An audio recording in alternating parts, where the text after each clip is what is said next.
यो चाहिँ हाम्रो ड्रेस टु इम्प्रेस सिजन 12 को फाइनलको दिन थियो।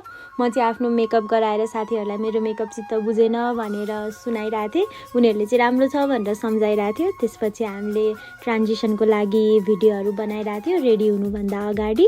हामी चाहिँ 7 बजे आइसकेका थियौँ, सो धेरै टाइम थियो हामीसँग। यहाँ म दिदीहरूलाई पनि मेकअप राम्रो भएन भनिरहेको थिएँ। उहाँहरूले चाहिँ राम्रो छ, चिन्ता नलिऊ भनेर मलाई सम्झाइरहनु भएको थियो। त्यसपछि चाहिँ म क्रुएलाको ड्रेस र विग लगाएर रेडी भएँ। सो मेरो थिम चाहिँ डेनिम फिचर थियो। सब थिम चाहिँ 2021 मा आएको मुभी क्रुएला, जसमा यो ड्रेस चाहिँ मैले आफै डिजाइन गरेर आफै सिलाएको थिएँ। म चाहिँ कन्टेस्टेन्ट नम्बर 1 भएर नर्भस थिएँ र्याम्पमा जानुभन्दा अगाडि। हाम्रो प्रोग्राम चाहिँ 4 बजेदेखि स्टार्ट भएको थियो। त्यसपछि हाम्रो एन्ट्री भयो।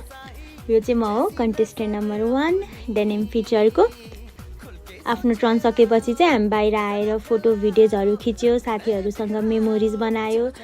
फाइनली 3 मन्थ्सको स्ट्रेसफुल डेजहरूबाट चाहिँ छुटकारा पाइयो भनेर हामी एकदमै खुसी पनि भइरहेको थियो। हामीलाई मात्र थाहा छ कति च्यालेन्ज र स्ट्रगल फेस गरेको छौँ यो इभेन्टको लागि भनेर। त्यसपछि हामी अडियन्सकोमा गएर हाम्रो साथीहरूको ड्रेस र क्रिएटिभिटी हेर्न थाल्यो। सबैको ड्रेस चाहिँ एकदमै राम्रो थियो, सबैको डिजाइन, सबैले धेरै नै मेहनत गर्नुभएको थियो।